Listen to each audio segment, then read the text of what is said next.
someone else comes along and says, oh, you can't call him a bum, that's rude. You should say homeless. All right, so I like what this guy's talking about. However, we experienced homelessness in 2017, and in our experience, there are many tiers. We learned that really quick. There are many tiers when you are homeless, all right?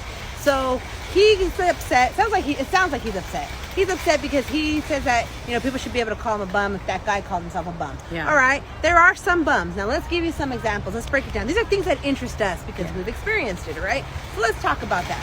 All right, you got the homeless that are stuck on drugs and they don't care. They're just like, they don't care about showering. They don't care about the resources. They have a home to go to, like parents, family that are willing to open the door to them, but they choose to stay on the street and continue the addiction. Why? Because they have to follow rules, and they don't want to follow rules with the family members. Next. So you got those. Next. Then you got the ones that are like the same, mentally ill. Or the ones that want to be in a relationship relationship so badly that they're like, no.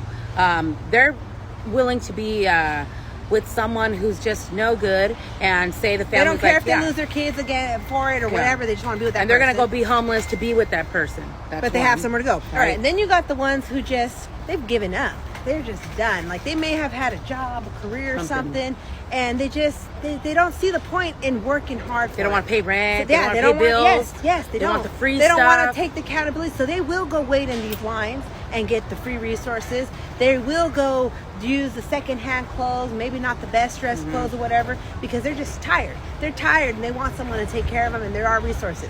Then you have those. But they put everyone in that same category as homeless. Not everyone is on drugs. Not everyone is in a relationship with someone. Not everyone, right? Right. We continued to work. We held our jobs, all that.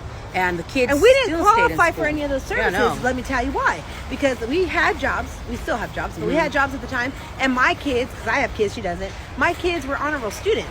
So I wasn't going to take them out of there. They would do extracurricular activities. We were trying to keep their lives as normal, regular as we could, even though we were living in a car. So what would we do? My kids did band. So they had band concerts in the evening. They did track. They had track meets. They had things like that. They did drama. And so you'd have these organizations like, well, your kids can't do that. They want you to drop everything, right? Everything. But you're supposed to be trying to move forward, right? And get through this. But and then they tell us, oh, you don't qualify for a hotel voucher. Why not?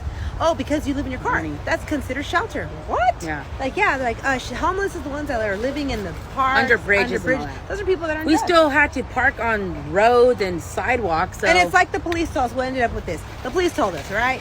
It's not against the law to be homeless with your kids, as long as they're not in a car when it's over 80 degrees in the summer, and as long as they're not in a car when it's under 40 degrees. All right. So it's not against the law for those of you who.